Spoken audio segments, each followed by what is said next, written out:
Hey everybody, hello, my name is Emma and welcome to Tea Time Tuesday. Already another week has gone by and here we are. The thing about it is that now the sun is finally out, the weather is getting warmer, thank God. I just feel so, I just felt so sorry for all those who had to go through. You know, the temperature here in Chicago was really, really cold, and I mean, it hit below like -0, -2, -4. It was like it was really cold here there for a couple of weeks, but we're finally back into the kind of like spring kind of weather. So whew, for all those who had to, go through all that freezing and trying to figure out how to stay warm, guys, uh, just be grateful for the weather we're having right now. I know it had to be rough. I know. I've been through it lots of times, lots of times. I think I've spoken to you guys when I'm on my morning routine at 64. Every day in the morning, you will see me. But yeah, it, they were quite the experiences, so to say the least. Anyway, we are having orange and spice. I think I always what I try to do is try to alternate all my teas. I should come in here with a little rack with all my little teas and just switch them out. I think I'll do that. Okay. And so my water is boiling. Let's get this tea going. And I am going to give you an update on the book that I'm reading, which is the Korean Deli. I'm still at it. I'm going to be at it for a while. Let me get this out of the water. Okay. So I got my little kettle here. Let's put some water in here. I love this little kettle. I think I like it more than the glass one, to tell you the truth. This way it keeps my water hot and I don't have to worry about it getting cold by the time I, get on and talk to you people. It is like it is already warm enough and I forgot the sugar.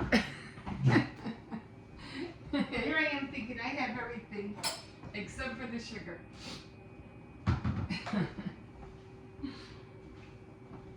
As I got the sugar. And I was so stoked when I found out that Tupperware was coming back with this line of Tupperware, and I was like, oh my god! I just like this one. I never did like all the other ones. I don't like the big ones. I just like the little ones. So, yeah. So let's get this tea going. I'm just letting it steep just to get the color. You usually have to do that with tea. You have to steep it for a little bit. It just means just to let the flavor come out of the tea bag. Okay, that's all you do. So I am still trying to finish the Korean Deli. I am, like I said, from sometimes when you'll be working on books, sometimes or reading books, you can learn a lot from books. I think I mentioned it before. It used to take me away to different, states, around the country, and Colorado or Florida, or used to take me to the islands, the Caribbeans, and I was like, wow. And all I could do is just imagine that I was there, that I'm there. So it was really cool. But that's the kind I used to like writing, reading books because, and when you're young and you don't have nowhere to go, and well, you could always, what do you call it? Get a book and it will sweep you away, will take you away for a while, away from where you are to a different place. That's what I liked about it. Anyway, let me get some sugar in here. I like my tea sugary. But then I just got a little bit of treats here, not too many. These are so good. I don't know if you see, these are Rochelle. And I think I would buy these more than anything. And they have coconut in it. They're so good. And then I've just cut my, my windmill with the almonds. I just love all those almonds in there. So I just thought I'd have those on the side. So let's talk about the Korean deli. So right now we were at, Ben is still trying to help Gabby to make this whole store work. But yeah, they just seem to be going downhill real fast. So let me just read a little bit of where we're at. And let me see if I could just move this just a little bit more so I can get this book in here. So Kay, she is the mother-in-law of Ben, of course, and she's like the brains of the operation of how to run a store because she used to run a store before. And I think she has a sister named, what was her name? Nomi? She had a sister that she was gonna bring out to help her. Now they weren't really like best of, they're kind of like off and on, relationship. So let me just Emo, what's her name? So they don't look like sisters. As I scanned the passenger, because he went to go pick her up, and she was coming in because Kay was like, we need help. So I know the best person who can come down and help us, and it's my sister. So he went to LAX to go pick her up. And he's like, they don't look like sisters. As I scan the passengers coming out of the terminal, I'm looking for a tall, slender shoulder, former high school beauty queen who jogs, counts calories, and doesn't drink or smoke. And yeah, that was total opposite of what he saw. So, and she was like, like, as soon as he saw her and he goes, Emo, and she's like, during all the things she was trying to do, and she goes, he asked her, where are your bags? I asked, and this is everything. I guess she just came with a little bag or something. And she goes, come on, let's go. It's like, let's go, hurry up and do this. And like I said, they really never, her and her sister never really got along, and they were always bickering all the time about stuff. But when it came to helping one another out, they were always there. And I think she even said that she dropped everything. She dropped everything to come help her sister. Now, Gab, she did start working at a bank because she felt like, she didn't want to go back to the 9 to 5, but because they were already having financial problems, so like, we have no choice. We need money is going out that faster than money's coming in. So she had to get when they offered her the job, she jumped at it. And so she's working at a bank now, and she does get home like before like, I guess like 5 or 6, so she can do the night shift, because it just seems like they're all taking turns. Kate's taking her turn, Ben is taking his, and it's almost like a revolving door. Each person is taking a turn taking care of the store, which can be kind of hard. So so that's where that's coming at. And now with the Paris Review, the magazine that Ben works for, it's okay. It's not going bad, but the whole thing that happened with the debacle of something they were trying to get the anthology script or something out, and they didn't want it to get printed, but then they had to stop everything and stop the printing and blah blah blah. And then George got upset because that happened, and oh my god, it was just a whole mess. But they ended up going to a book fair, and here in Chicago, no less. And I was like, oh, there's Chicago. Okay, so they came to a book fair, and I think it was Bridget. She's like Ben's sidekick, and she's like the manager more or less too. So she's helping Ben out to try to figure out, where they're gonna go, where they're gonna set up, because they're trying to sell the magazine, the Paris Review.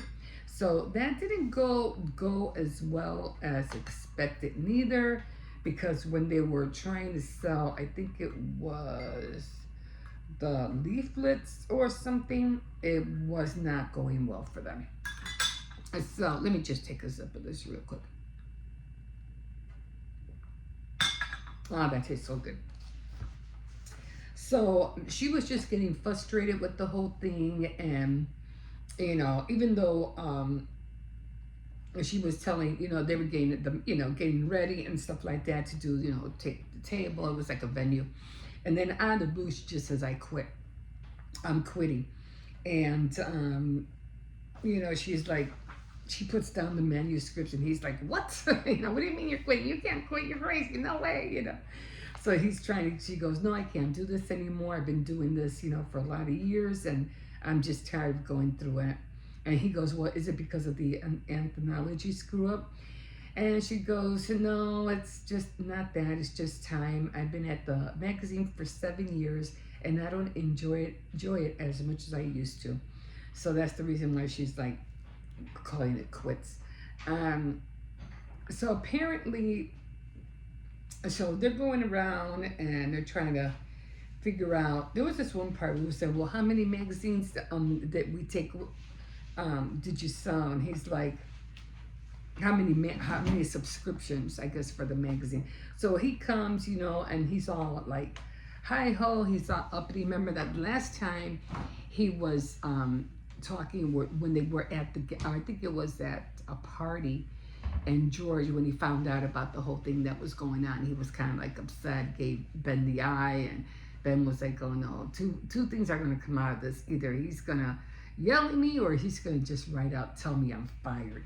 But he was in a good mood and everything like that, and he was telling, he's asking like, well, I think he was on the phone actually. Yeah, he was on the phone, and "Oh, well, how's it going?" And he's, Ben's looking around. There's a lot of people and stuff like that, and Ben said, "Oh, it's going great, George." He blurted out, "People here seem to be really excited to see us."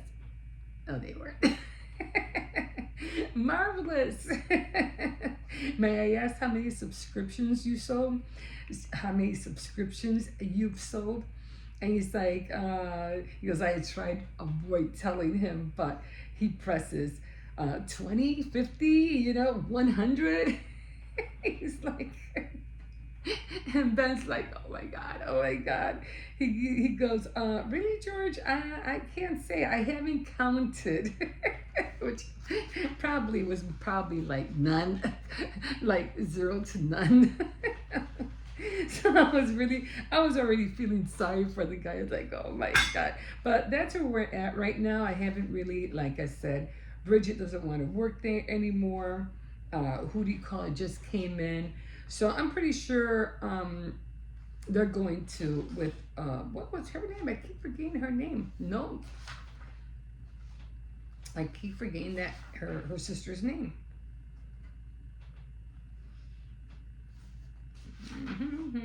Emo. Emo. It reminds me of, Emo from the fish. So, yeah. So that's where we're at. We're gonna see what happens, if how good, with the help of Emo, if they're gonna start getting the place up and running finally.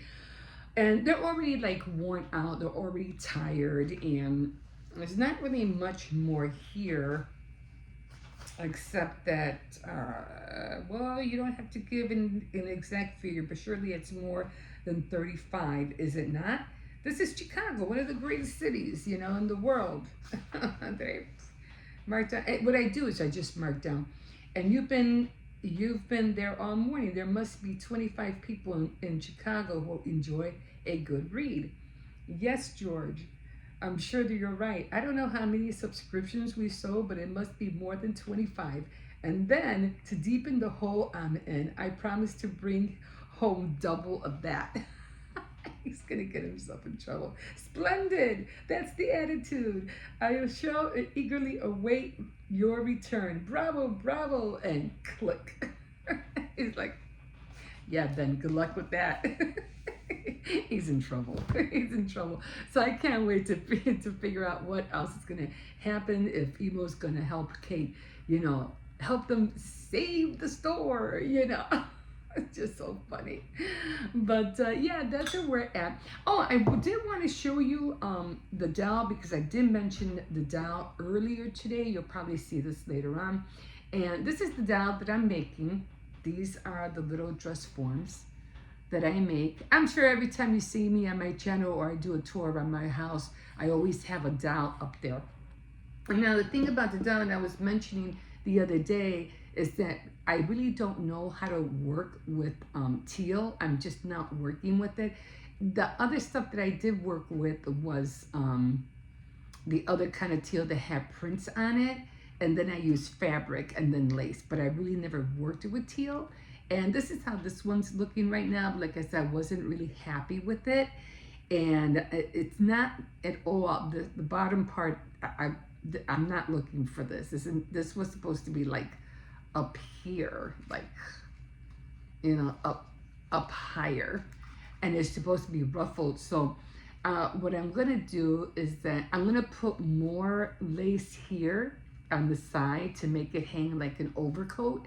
And I'm just gonna take all this apart.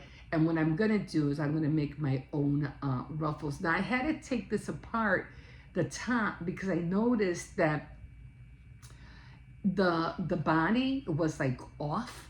And I was like, oh no, it was like more, this was more to the side and it just looked ridiculous. And I was like, I'm gonna have to take it off. It doesn't look right. So I ended up taking it off. And then on top of that, I think I closed the bodice up here too tight as well. So I had to remember not to keep it too tight. But all in all, I mean, this is how it came out. But I definitely want to fix the, put more ruffles. I'll probably end up trimming, I don't know. I could try to, you know what? I could try to pin this up a little bit and maybe that would be better. Okay. You know, you always, you know, when you're working with stuff, you always try to have to figure out how to not to waste material. So I think I'll go that route. I think what I'm going to do is I'm just going to pin it up in various spots and make it, okay, I think that will work. Because it would take me a minute to sew everything up. But if I just use a little tip of a pencil or pen, I think I can make it work and it'll look a little bit more nicer. It's gonna take a little tweaking, but for the most part, it's already done. And I'm just gonna have to work with it more. Okay, guys, so I'm always talking about how to stress less. And the way that I usually do it is, like I said, I always, you know, what do you call it? Get into my crafts and everything like that. That's how I like to stress less.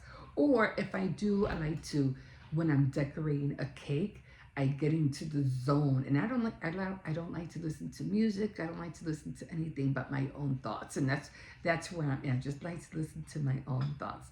And just, you know, like, don't have so much clutter. Clutter could really stress you out. That's another thing.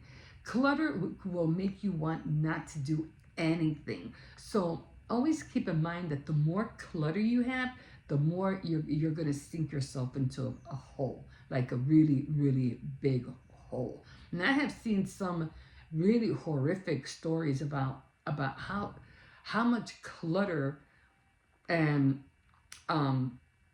people have that they end up even burying themselves alive in their own stuff. You know, it's crazy. But always try to do, I mean, I remember going to this one girl's house, and she always made me laugh because sometimes another thing that we kind of make ourselves stress over, and that's worry. We worry about too many things that we have no control over. If you have no control over it, don't worry about it. Don't worry. That's the worst thing you can do, is worry about stuff that there's nothing you can do. So, and I remember this one acquaintance that I had years ago, and it was only because my daughter went to school with her daughter, and they were in the same room. So, you know, we got to know each other and stuff like that. So I would end up going to her house and visiting.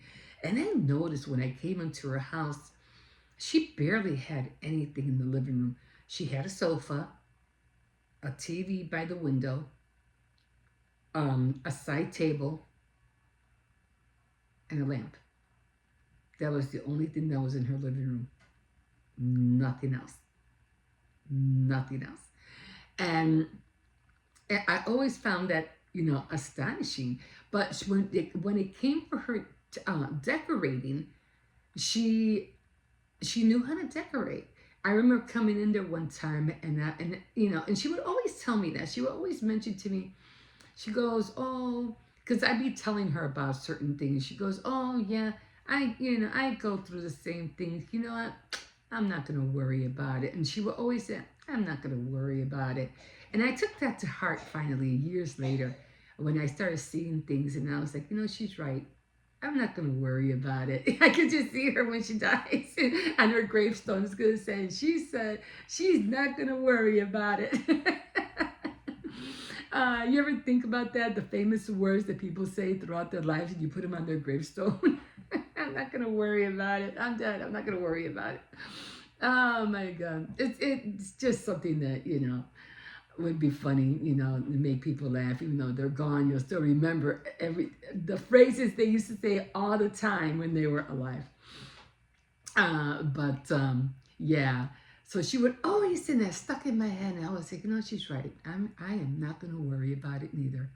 So that helped me out a lot. And but when it came to her decorating, she was always on point. I mean, it's like I came in one Christmas and she had blue and white snowflakes all around her like her window, and the part where the awning or whatever it is, the arc. When you walk into another room, you have like the arc, and she had white and blue snowflakes, and that was it. Nothing more. And I think she had a Christmas tree. I think, but that was it. No lights, no nothing. Just the blue and white snowflakes. I was like, I like that. I really like that. And I had another friend too. I had another acquaintance, and she was another one. She was very, very hardly, when I went in, we would go into her kitchen, and when I remember when I went into her kitchen, her kitchen was like plain as day. I mean, it was really white. Everything was white. I remember that. White countertops, white stove, white everything, white fridge. And I think all she had was a coffee maker and a toaster. And us with appliances, we would need our, what do you call it, our mixer, our coffee maker, our, what do you call it, our food presser, our, I forgot that thing that makes all your stuff. What are they called? I forgot what they're called. But we want our appliances, and she didn't have any of that. All she had was a toaster and a coffee maker, and that was it. Table, nothing on the table. The table was plain, nothing on it. I don't even remember seeing salt and pepper shaker. Not even that. And when it came to me, I was like, you know what? I don't know what these people have going on, but they are so right. They are so right. When you have so much clutter, I feel the same way. I feel like I can't breathe. I can't breathe when there's so much stuff around me. It drives me nuts. Even when I want to create, like I used to back in the day, when I wanted to start creating something, I had to clean the whole house first before I started to even sit down and start thinking about what I was going to do. I had to clean the house first, and then I would sit down and start creating. I was like, no, you need to do it the other way. You need to create and then clean the house. But I learned that years later. So now everything is very, very minimal. I have I try not to do too much. Even when it comes to my decorating now in my areas, because I like to have a theme, I do it very minimalistic now. I don't like to have too much. It's just too much. It's too much. And then the having to have to put it away and trying to find where to put it, especially if you don't own your own home and you rent, it's not easy. Or if it's too much stuff, you have to take it to one of those warehouses or a storage unit. It can get crazy. It really can. So yeah, when it comes to decluttering, do it. Get rid of. You need certain things. I understand a microwave. I don't even think she had a microwave. Did she? No, she didn't even have a microwave. She had an oven because I remember her making me some pizza. Stouffer's pizza. Those are really good. The long, on twin bread or whatever. And I like Stouffer's. I don't know. I haven't seen them lately. I don't know if they're still out. But every time I went over there, she always had Stouffer's pizza. And she would cut them in slices. We said to have a cup of coffee or whatever like that and just chit chat. But yeah, I remember that Stouffer pizza was really, really good. Although I really never got into them. But every once I go, man, I can make that at home, Just cut some bread, put pizza sauce and my own topping, throw it in the oven or my little toaster, and I'm good to go, Because it can be, Stouffer's was kind of a little pricey if I do remember. But anyway, I learned a lot from them. And it helped me not to be too much of, what is that called? When you overload your house and stuff. I know there's a name of it, I can't think. A hoarder. When you start hoarding things, and I used to do that too. I used to hoard magazines. I used to hoard books. I used to hoard gobs of things, and I was like, what am I doing? Where am I going to put this stuff, And then I got rid of so much stuff. And then I kind of like regretted it after a while when I was starting to do junk journaling. And I was like, I threw away all those magazines. And you don't think about it until you get into something and you're like, why did I do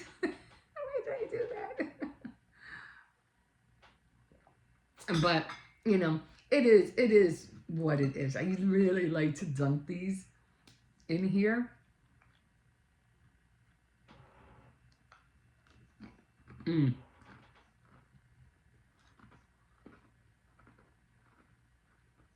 These are so good.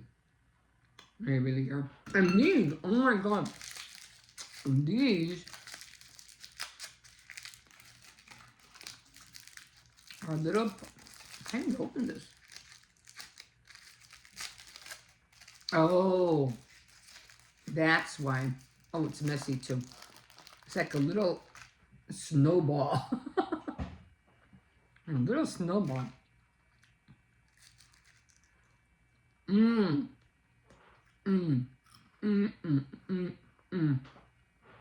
Oh my God.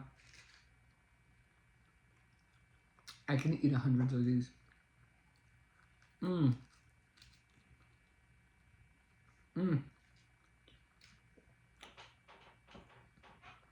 And I really do like coconut. I like coconut a lot. And I do want to make a coconut cake, but it would have to be a small one because nobody else likes coconut. Go figure.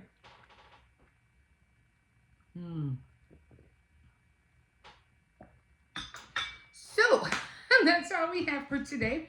And I'm going to finish the rest of that because that was really good. I have to give some, maybe breakfast to my grandson because they stayed home from school today. I think it was teacher development day today. So 2 of them stayed home. 1 went. And the little one is not feeling well. She has like a sore throat. What I do with that when I don't have no medicine and I have like, even for myself, when I don't have no medicine in the house, and we usually buy like NyQuil, DayQuil, things like that, or Robitussin is the best one, especially extra strength. I don't know if it's too good for kids, but I always give them like half a teaspoon. But when you don't have no medication, what I do is I take honey, a spoon of honey or a half a teaspoon of honey. And then the other thing I do, I eat potato chips, salted potato chips, because it helps to reduce the the phlegm that you have in your throat. So it really helps. That saltiness helps a lot, and it stops you from coughing. So honey and that, and if you have a stomach ache, let's say you have like a random, for some reason, like I used to go through real bad stomach aches. That's how come I really don't eat that many sweets anymore, because when I used to get up in the morning, that was the first thing I would do. I would eat sweets, Little Debbie's, cinnamon, those cinnamon buns. I was crazy with the cinnamon buns. Anything that had to do Twinkies, what were you called? Not eclairs. What were they called? It was a sandwich, and there was chocolate, and there was a lot of filling in between. I forgot what they were called. But I used to eat all them.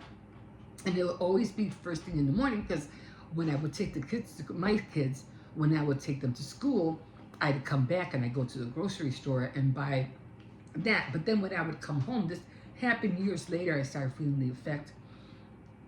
I started getting sick right after I ate the sweets. And I was like, yeah, I can't do this anymore. I'm getting tired of feeling sick, because I wasn't eating food. I was eating junk.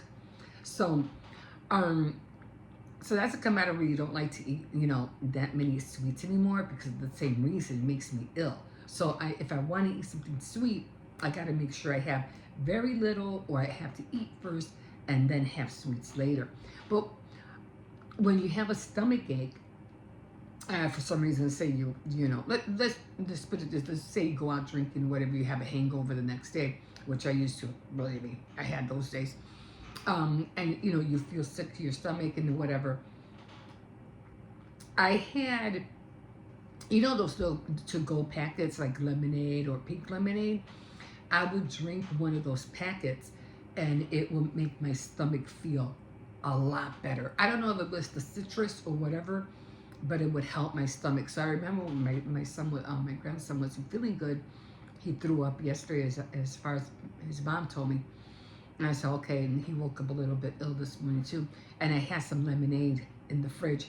I said, here, take a little bit of this lemonade. And he has not been complaining about his stomach ache ever since I gave him that lemonade. Sometimes home remedies, it all depends what it is, but home remedies are good to have too. But you have to really know what the ingredients in there and how they can really help you. You know what I mean? So yeah, don't eat junk food if you don't want to be sick.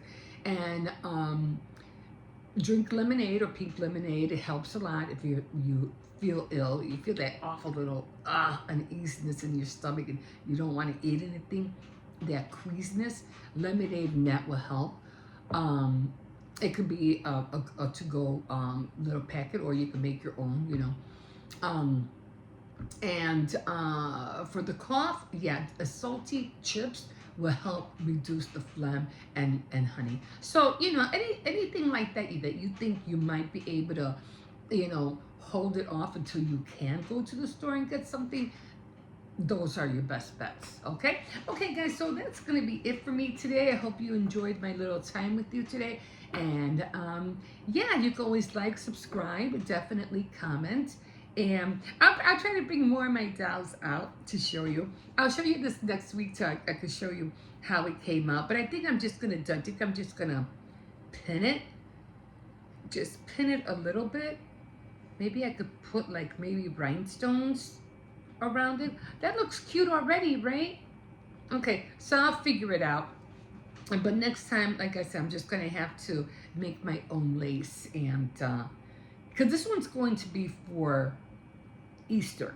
Then I'm going to make a pink one for Mother's Day, and then a white one for June. Because June is usually the flamingo month, the wedding month. So then I'll have that. So I can't wait to make the wedding dress. I really can't wait to make the wedding one. Okay, guys, so that's going to be it for now. Thank you for joining me, and we will see you next time on Tea Time Tuesday. Bye, guys.